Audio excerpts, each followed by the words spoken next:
perkuliahan kita ini. Postmodern pertama.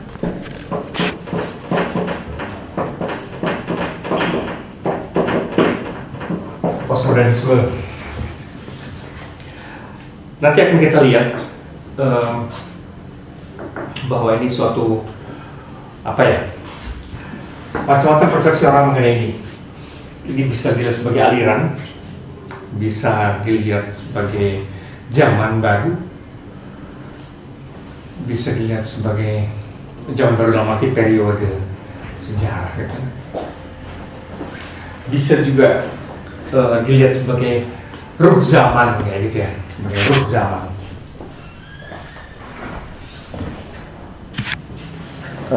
Nanti lebih rincinya, ini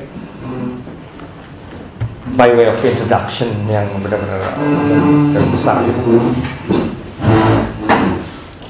Di sini macam-macam konotasinya bisa. Kesannya adalah aliran filsafat, bisa juga periode baru, periode sejarah baru, bisa juga dilihat sebagai ruh zamannya, yang biasa suka disebut sebagai Zeitgeist ya.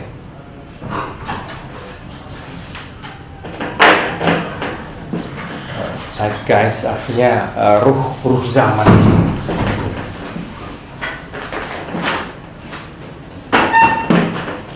Zeitgeist atau ruh zaman. Ruh zaman baru. Tapi saya kira yang paling kerangka besar sekali gitu, yang kalau kita memahami ini, saya kira lebih tepat kita lihat pertama-tama sebagai ini, sebagai ruh zaman, suatu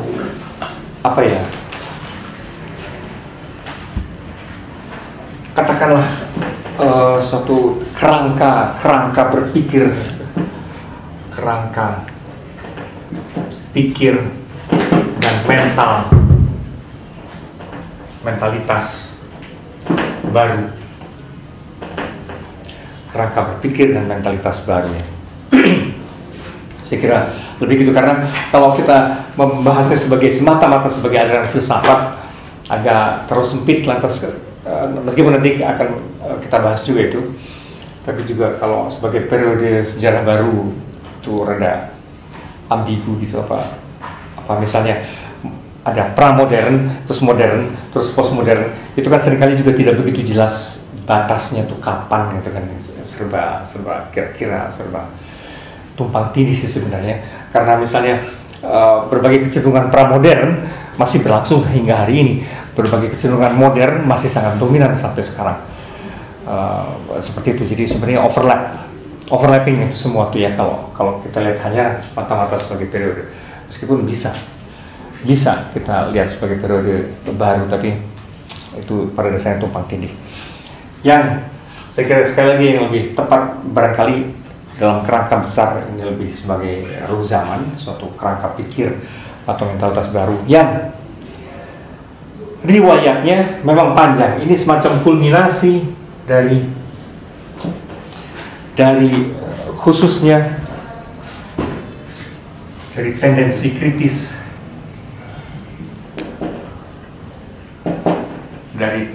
kritis,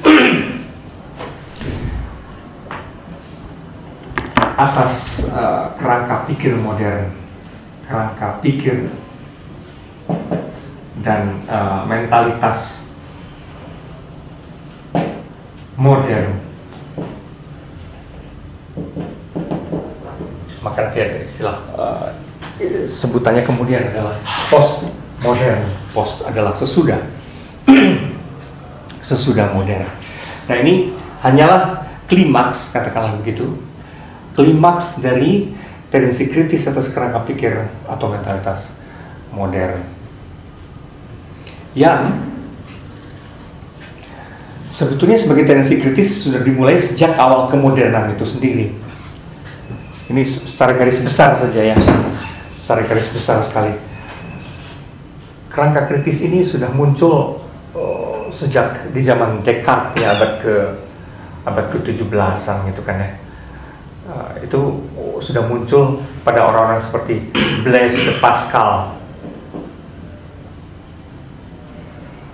Blaise Pascal.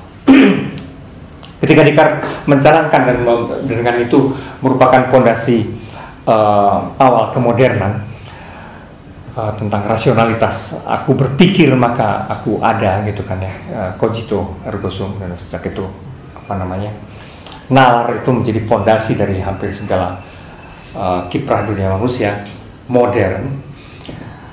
Blaise Pascal melawan yang sama-sama ahli matematik, menentang itu, dan dia bilang tidak, pikiran nalar itu bukan segala-galanya, karena ada hal-hal tertentu yang tidak bisa dipahami oleh nalar, akan tetapi dipahami hanya oleh hati, gitu ya. Jadi logique du cœur ini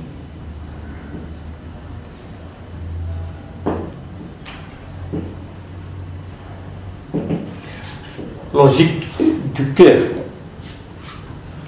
logika hati, itu kan ya, logika hati.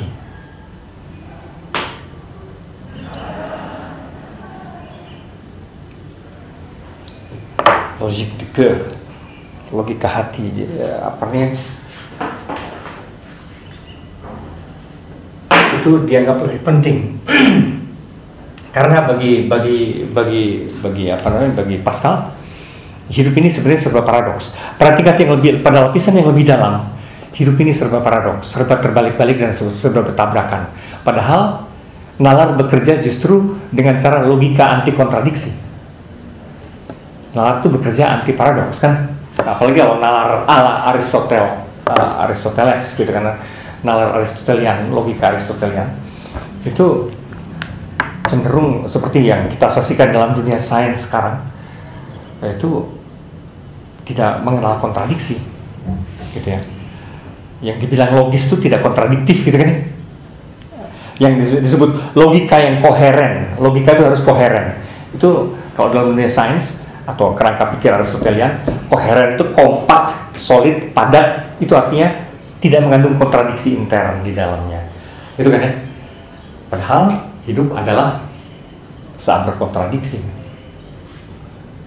Hidup itu saat berkontradiksi, begitu banyak hal bertabrakan sebenarnya dalam hidup. Bisa kasih contoh apa kontradiksi dalam hidup misalnya? Paradoks ya, kontradiksi. Banyak hal sebenarnya dalam hidup pada tingkat yang lebih dalam dalam kehidupan sebenarnya hidup tuh saling bertabrakan. Apa ya? Semakin keluar dari diri, semakin mengenal diri. Ya, misalnya kita hanya bisa mengenal diri bukan kalau uplok berfokus pada diri, tidak. Justru semakin keluar, semakin memperhatikan orang-orang, semakin bergaul dengan orang lain yang bukan saya, semakin saya menemukan diri saya. Itu kan kontradiksi yang sangat menarik, itu paradoks yang menarik. Dan banyak lagi sih kita semua sebetulnya sama sekaligus berbeda gitu, ya kan? Itu kan paradoks juga kan. Dalam banyak hal sebenarnya kita sama, itu sebabnya kita bisa merasakan perasaan orang lain dan sebagainya itu. Itu sebabnya muncul hak asasi manusia dan seterusnya. Klaim-klaim universal tentang kemanusiaan, karena kita pada dasarnya sama. Tapi sekaligus juga kita tahu bahwa kita berbeda. Macam itu. Jadi banyak sih dalam hidup yang sebetulnya saling bertentangan ya. Orang-orang mengalami semakin memberi semakin mendapat gitu kan ya. Nah itu juga suka rada aneh gitu. Semakin memberi semakin mendapat. Nah kontradiksi itu untuk Blaise Pascal hanya bisa dipahami bukan oleh nalar, oleh hati gitu kan ya. pada kesadaran religius yang lebih tinggi, level mistik, level sufi, level apa ya seperti itu, juga sering ditangkap bahwa Tuhan adalah sama sekali sesuatu yang the holy other, sesuatu yang sama sekali berbeda gitu kan ya. Tapi sekaligus juga yang sama ada di dalam diri saya gitu kan ya. Itu kan selalu gitu. Itu juga paradoks gitu. Artinya dia tuh lain sama sekali, tapi dia juga gue di dalam. Nah itu tuh selalu aneh dan selalu melahirkan kontroversi di kalangan lembaga-lembaga agama ya. Nah itu tuh hanya dipahami oleh hati kalau kata Pascal. Pada hidup pada tingkat yang lebih dalam itu hanya dipahami oleh hati, bukan oleh nalar. Nah ini salah satu contoh saja di awal-awal kemodernan itu memang sudah muncul kritik atas nalar modern gitu. Nah selanjutnya ini berkembang terus panjang dengan melalui berbagai ini. Salah satu gelombang yang agak tajam di kemudian hari barangkali lebih terasa di abad 19 gitu kan ya. Pada gerakan romantisisme. Terus bukan hanya 1-2 orang yang kritik, akan tetapi suatu semangat zaman baru waktu itu abad 19 yang sudah merupakan kritik yang lebih bukan hanya personal kayak Blaise Pascal, tapi kritik kolektif gitu, semacam kesadaran kolektif yang menolak primas rasionalitas, menolak the primacy of reason gitu, dan mulai mengagungkan atau mengutamakan intuisi, imajinasi, lantas emosi, seperti itu, perasaan. Maka waktu itu dari romantisisme kan juga ditandai oleh kepekaan terhadap aspek dramatik dalam hidup ya, aspek paradoksal sekaligus juga dalam hidup ya. Dramatik itu kan karena misalnya pertemuan antara hidup dan mati, hidup nyaris mati gitu kan ya, seperti yang terdapat dalam tragedi itu drama itu selalu seperti itu. Aspek dramatik itu ambang-ambang batas rasionalitas, emosi dan sebagainya itu seperti itu. Nah itu dikelola dengan canggih dan menjadi merupakan fokus yang utama di dalam atmosfer romantisisme. Ya kira-kira begitu.